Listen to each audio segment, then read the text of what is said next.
My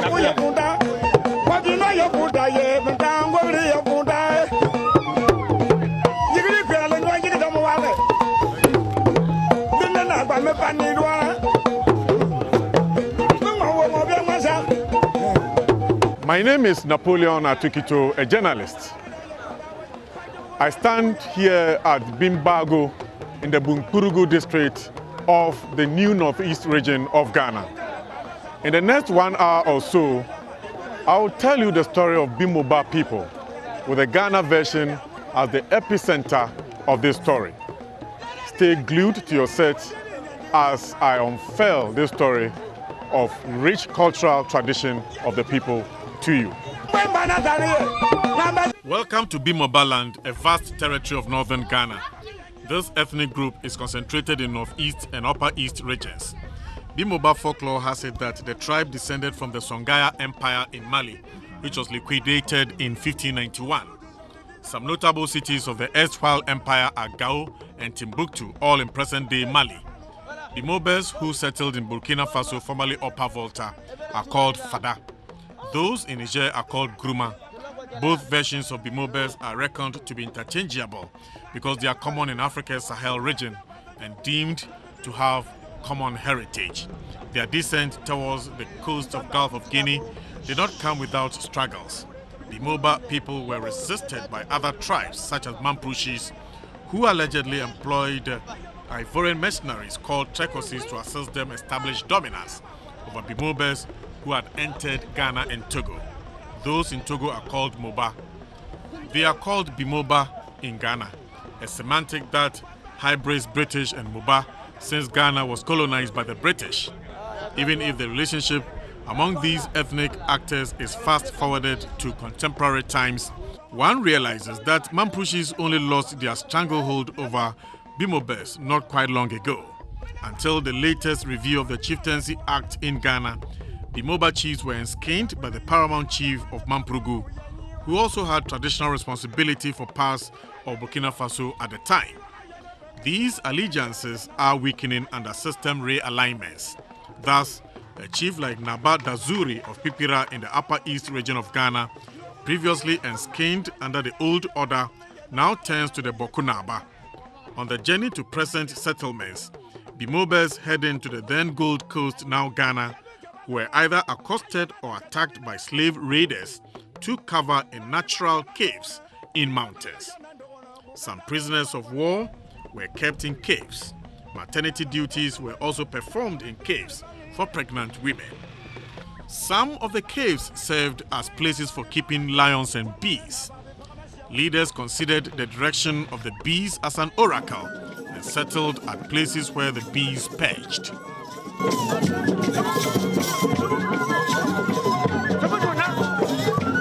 Bimobas in Ghana mark this historic epoch in a festival called Danjua. This simply refers to wars conducted on mountains against rivals or enemies. Kikira in Upper East region is fulcrum of this celebration. The chief, Nabada Zuri, otherwise called Pipira Dana or owner of Pipira land, meets his council of elders days before the Grand Durbar. There are chief linguist, a warrior, a queen mother, a magajia who organizes the women, and the chief elder who acts as the chief's deputy. The chief meets private visitors who are introduced to a cross-section of the community in a palace ceremony. On this occasion, a new youth chief was outdoored. Also here were Togolese cultural dancers. As this story wears on, we will understand the Togolese component better.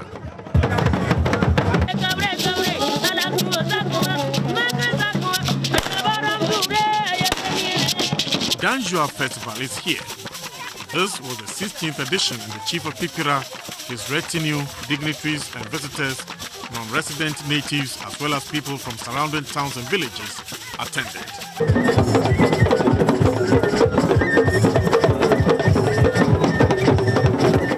Also present were the regional ministers for Upper East and Northeast, a member of parliament for Tempani, the Bunkurugu Naba, the Nakanduru Naba, the representative of the Bokunaba and politicians.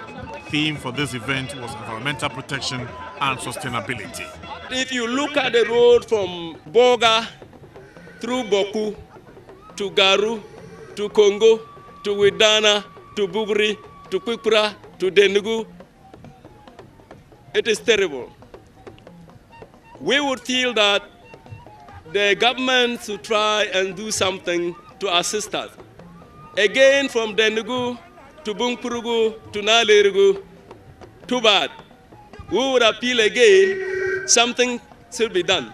If only we are able to harness our strength and our resources and tap into this, I am very certain that no region will come closer to the Upper East region in terms of traditions and culture.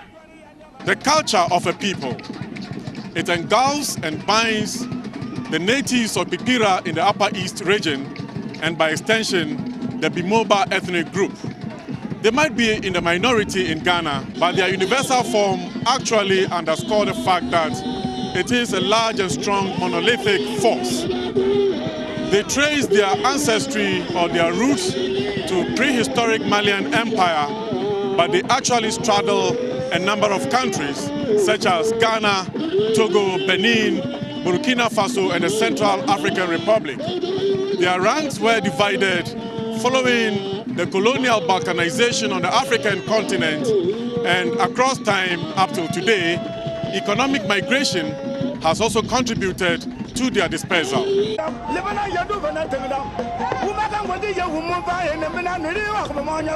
day after the Danjua festival, the chief of Pipira, Nabada Zuri, with an entourage, crosses the border into Togo, which is 5 kilometers away.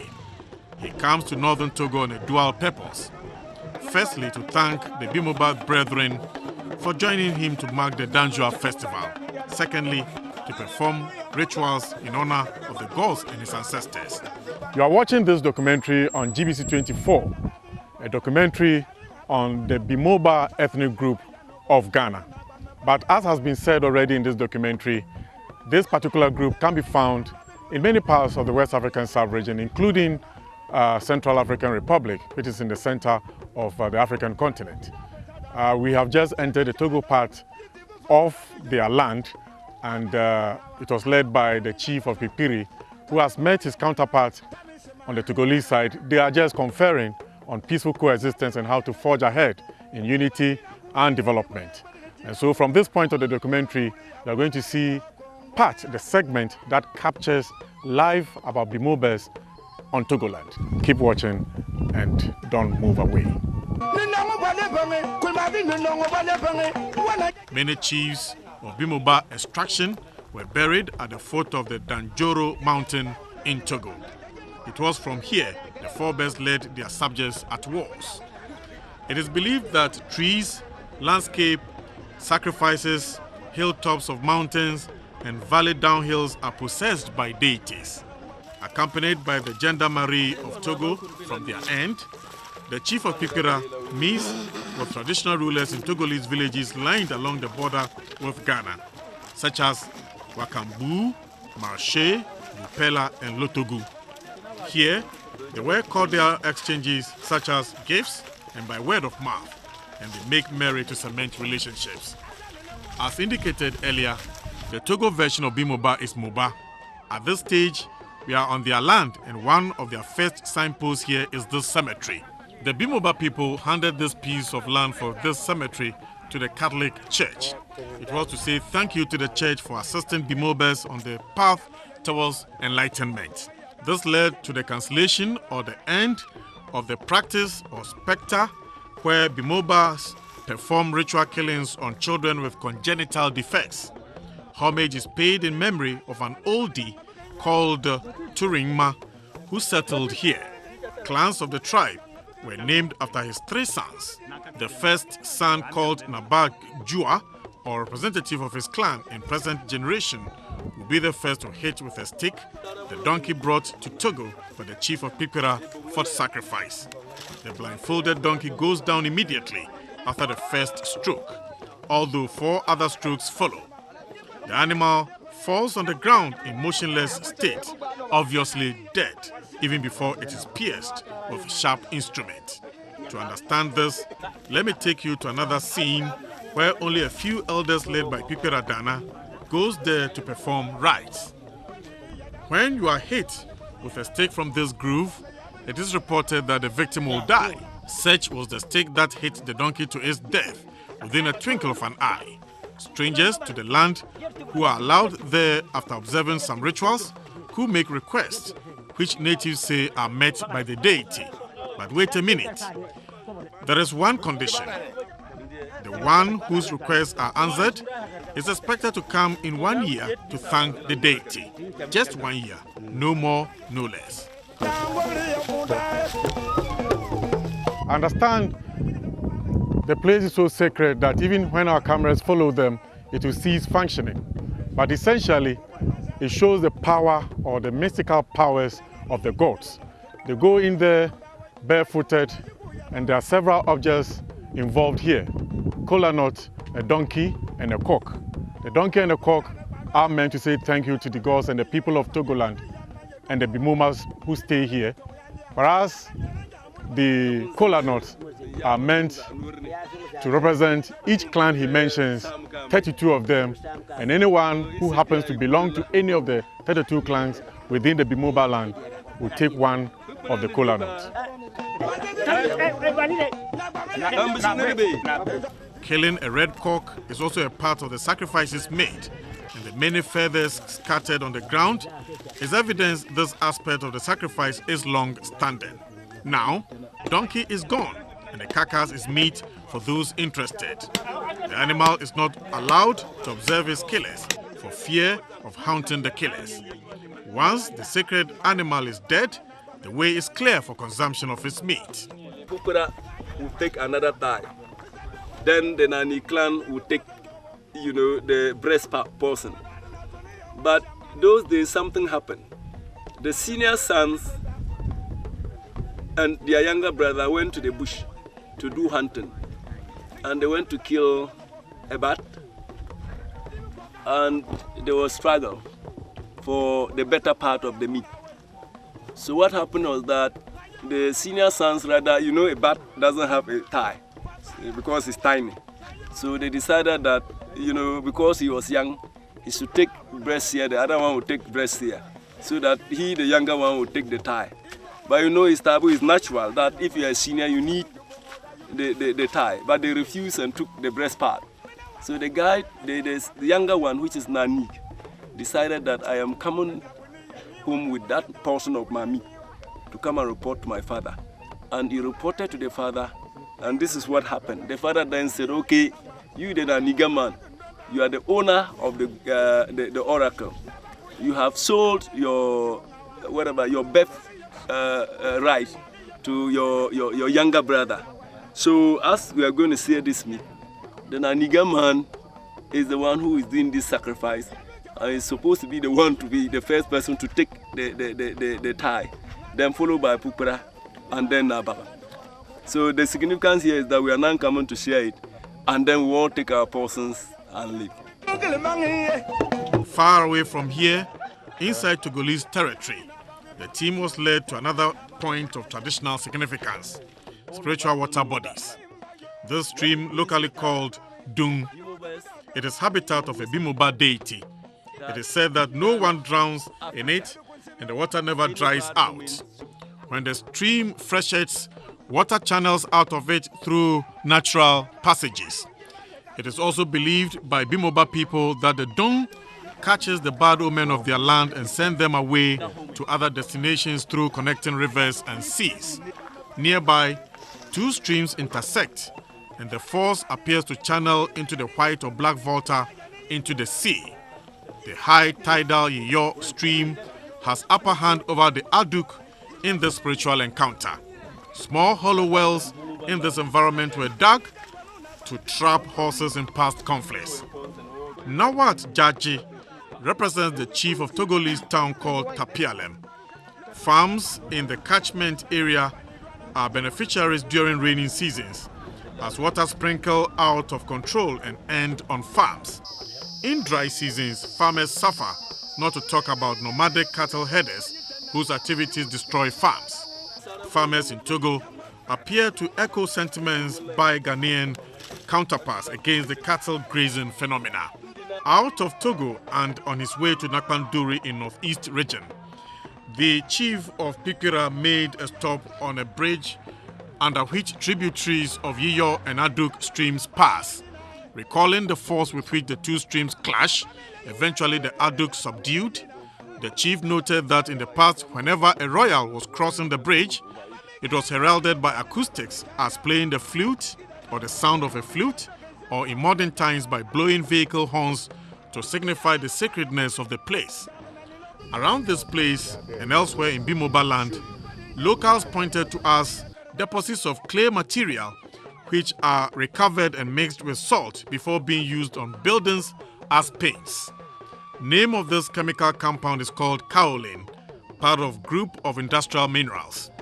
The product, which naturally comes in different shades of color, is what northerners apply on their traditional round houses built with mud. Houses stand far apart from each other to allow families to farm around the houses or the spaces left around the structures. These are common structures in northern parts of Ghana where they are built without windows yet provide a cooling effect against the hot sun. With the exception of a 2 megawatt solar farm at Navrongo in Upper East region built in 2014, Ghana has yet to take full advantage of the bright and intense sunshine in the north to power electricity. Jeremiah Kansuk on the kaolin. All you need is just to mix with kerosene. Then you'll be able to paint the whole house. The other colors is also on this side. You see the brown color where we used to coat it. You understand? Where we used to coat it. So you can see that somebody had just come within these days to dig this place to go and paint either the house or the room. Because this is the only source of paint we have around this area.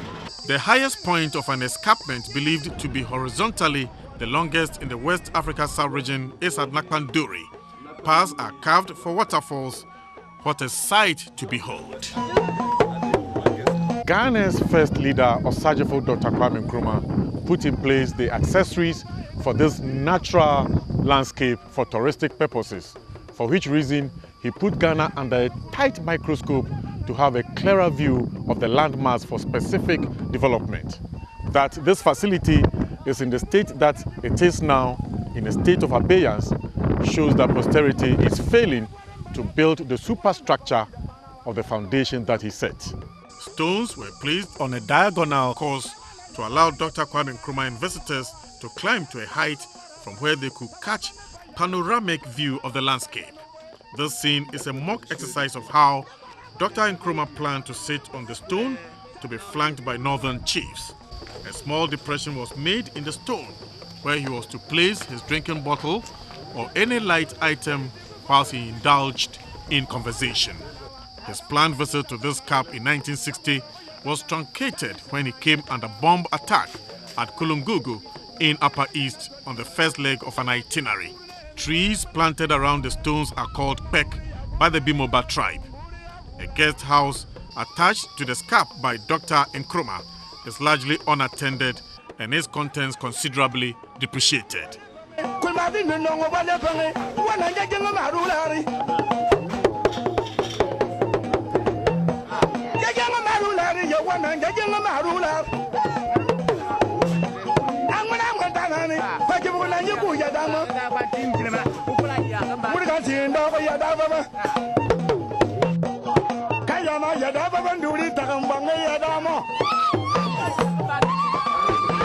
Dr. Nkrumah was advised to allow the planting of pine trees around the guest house, which was to host very important personalities like himself. The tree is believed to possess spirit powers to exorcise evil, drive away malevolence, or diffuse attack by the enemy. I'm saying that in Bimoba land, this tree is very significant.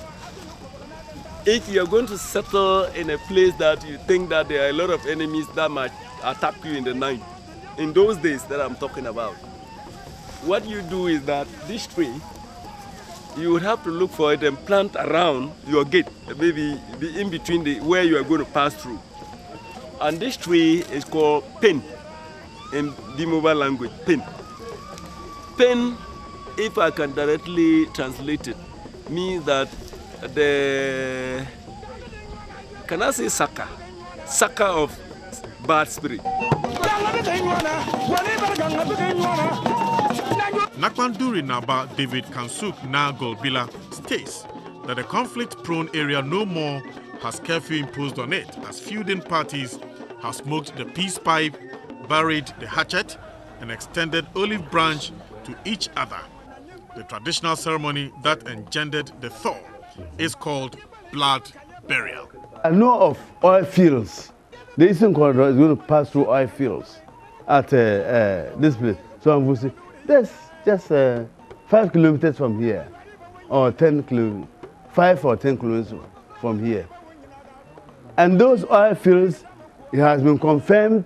They came here, they conducted a workshop, they called the chiefs and people of the area and told us what this will mean for our development. So as for oil, it's sure. And I know that this our scarp will be flowing with minerals.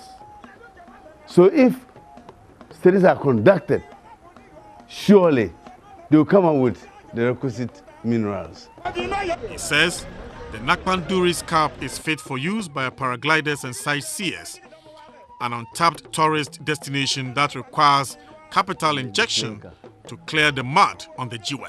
Yeah. Investors should come in their numbers. Come and then invest in whatever field they can find themselves in.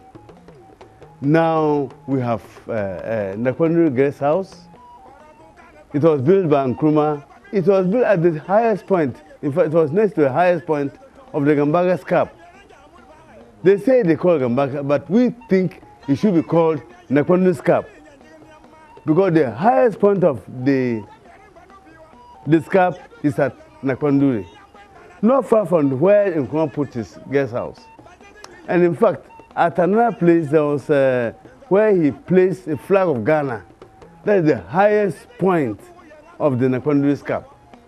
He put the flag there, but we don't know what he wanted to do. So I would say that he was thinking of putting a paragliding facility there. Bunkurugu is also a town in northeast region of Ghana. It was at the center of violent conflict in the struggles between two gates to occupy the skin of Bunkurugu. The paramount chief of Bunkurugu traditional area, Na Alhaji Abuba Nasingmon, also discourages chieftaincy disputes and highlights peace for rapid development of the area.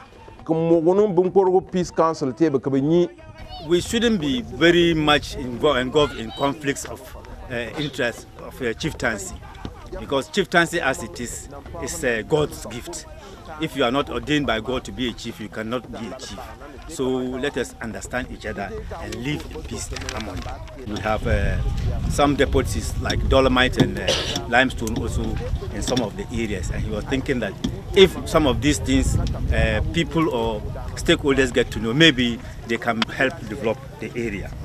3 contrasting scenes telescoping into each other. These are the scars of communal violence that visited the land, the violence that is responsible for its lagging development. These and others put together were deterrents to tourists.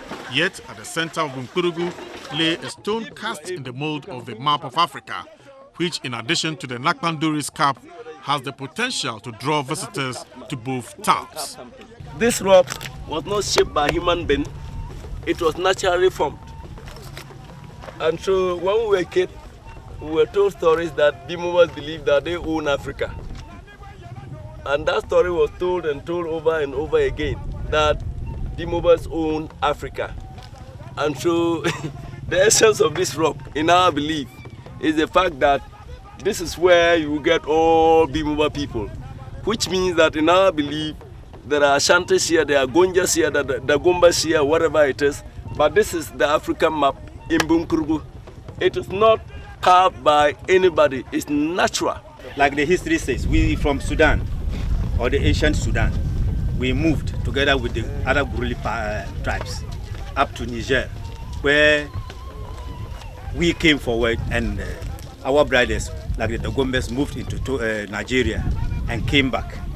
and we converge at a common place known as Pusika, from where some of us went into Togo, and the Dogombes and the others also moved into the now Ghana, where they fought fiercely with the Gonja people and even retreated to a certain place around here we call Tusuk, where there's another oracle. If you go up to pray, our landlord, the overlord of the Mampurugu traditional area, if he's unskin, he goes there to take his rightful authority.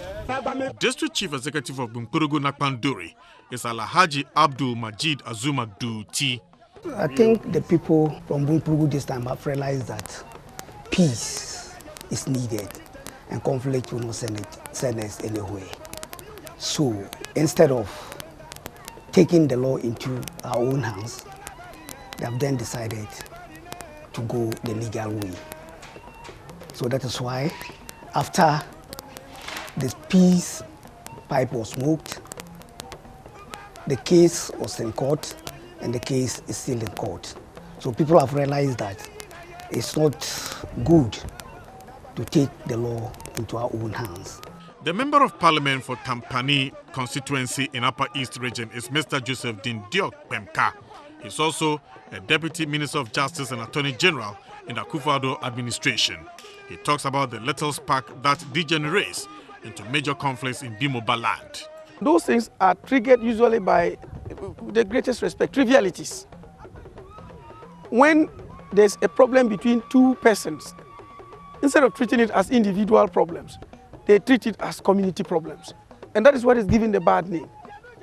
You know, if I go to the market square and I'm selling a goat, you come and buy, you're not able to pay, and there's a problem between two of us. How does it become an ethnic problem? But I think one of the biggest problems that we have is the lack of education. We need to educate our people to know the difference between individual differences and clanal conflicts and tribal conflicts. He says the porous border between Ghana's Upper East region and Togo has security implications. We need to be frank with ourselves instead of pretending. It is true that the borders are not secure enough along here. That's a fact. And so sometimes it allows for cross-border crimes and all that. But these things have been reported to RCC and measures are being put in place to ensure that such things do not occur. Tampani used to be part of Garu before they were split in two districts and constituencies prior to 2016 general elections. The lawyer indicates effort to alleviate the plight of the people. Health facilities, Urianga, Bugri, Kwikura, Akara, Basionde. I have procured motorbikes for these places. I've distributed the motorbikes through my common fund. I procured motorbikes to enhance that. And I donated various sums of money from my common fund to a number of those communities. Urianga for renovation of the facility, Timpani for renovation, then construction of a maternity block at Akara and a construction of maternity block here in Kwikura. If you get to the clinic now, you see the 10 trips of sand heaped there for the work to commence on that. At one stage, it took media reports before positive changes were brought to bear on the plight of school children in Garu who sat on the floor to conduct lessons. District Chief Executive of Garu is Mr. Emmanuel Avoka Azori. When I came as Chief Executive, I realized that on the league table in the region, Garu Timpani then placed last consecutively for 5 years. And that was one of the angles I tried to look at and tried to work so hard to be able to change whatever are the problems confronting us. I think that many of the issues have to do with the holistic absence of furniture for the children to sit on. Again, I realized that supervision was one of the biggest challenges, and so I took the bull by the horns to procure for the use of the children a 2,000 number dual desk furniture to be able to try to minimize the problems that confronted education at the lower level, especially in the primary and the basic junior high school levels. We still have so many of our schools studying from under trees. And in fact, as a chief executive, I try to do some of the things that are within the powers of government and called on the philanthropic society to come to our aid. One of such philanthropists is Magdan, who lately, about 4 days back, commissioned one of the biggest schools in the region at the Tion community. A medical officer who is a captain in the army, Fuseini Alhassan Suleimana, is a Bimoba native. We see a lot of malnutrition in the community, a lot of anemia in the community. For instance, when I came, I had about 10 women coming to tell me that they have dizziness, they easily get tired when they are working, and these are signs of anemia, but they don't know. So the main problem we have here is ignorance, malnutrition, anemia. So we see pregnant women, when they are pregnant, they won't even go to hospital. They are not giving iron supplements, and so most of them have anemia. If you go to Bimba, for instance, we have large deposits of rock, economic rock, that's the dolomite, which is usually used in cement production. I think some time ago, government planned to establish a cement factory there. The same stone or the same rock we have in Bupe, where we have the SAVAN cement. But then we have not heard anything. The last time they came, I think that was about 5 years ago, nobody has ever mentioned it. So we're just thinking that if this one district, one factory, government could look at that, and then because the stone is in large quantity, we don't know what to use it for. We cannot actually use it, but these are the very precious rocks that are used in cement production. Sundiata Lari is secretary to the Traditional Council in Kikira. I got a lot of insight about Bimoba people from him and his chief. This was how some Bimoba names came about. In the past, some natives were abducted and initiated in secret cults where they were taught language esoteric to that group. Before they came out, the initiated were given names that branched their genealogy. Women who declined marriage proposals were also initiated, hypnotized by the strange procedures of secret cult and given away to men they initially rejected. Combat means warrior. His female name is Konjet. Another male name is Lambong, meaning the bearer of news or message, whilst undertone of Lari points at an erudite, academic, or a writer. When it became necessary, and the fact that the people continued to remember the fact that their dependence, their survival, and so many things depended so much on the protection of the mountain, then it was something that they never forgot of it. They kept our ancestors celebrated it. They kept remembering how they came about, what protected them. And so going forward, we thought that as a people, if we have to grow, if we have to put ourselves together, given the scattered nature of Bimoba, I may just want to digress more to tell you something. If you look at Bimobas and our settlement, you realize that we are found in Ghana, we are found in Togo, we are found in Burkina Faso, Central African Republic. Even half of the population of Benin are Bimobas. And so we are scattered everywhere. We are not at one place. So it looks as if wherever we are almost being referred to as minority group. But it is just these political demarcations and stuff that has put us apart, and it is as if we are living in irrelevant areas and stuff. And so, looking at it, we thought that it is necessary to put ourselves together. It is necessary to grow. So the only way we can grow, the only way we can develop, the only way we can fight poverty, disease, and ignorance is to put ourselves together. Bimoba names include Dut, Kombian, and Jatuat.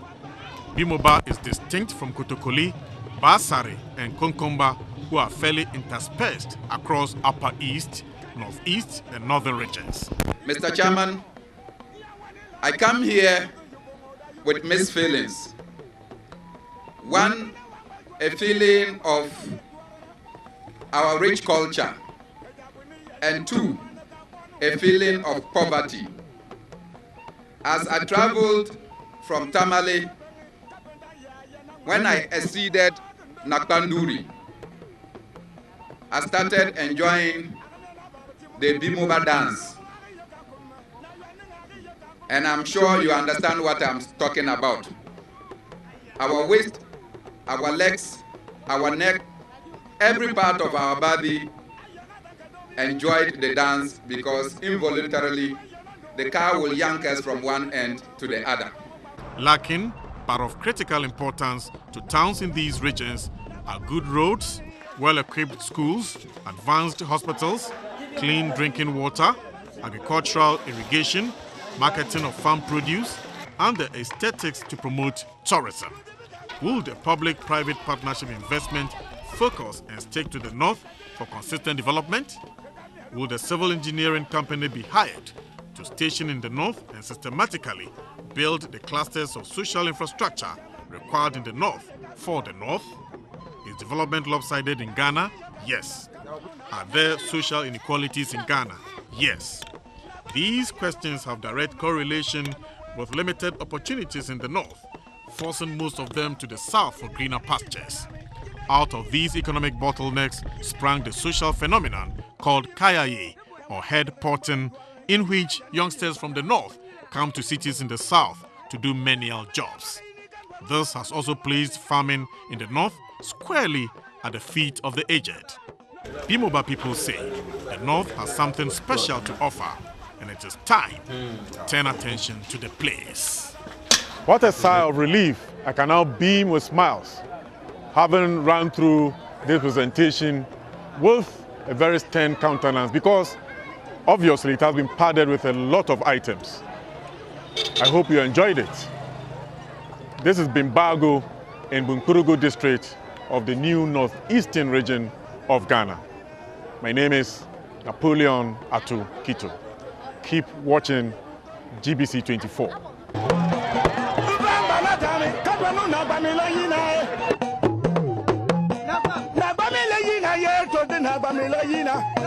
Nobody,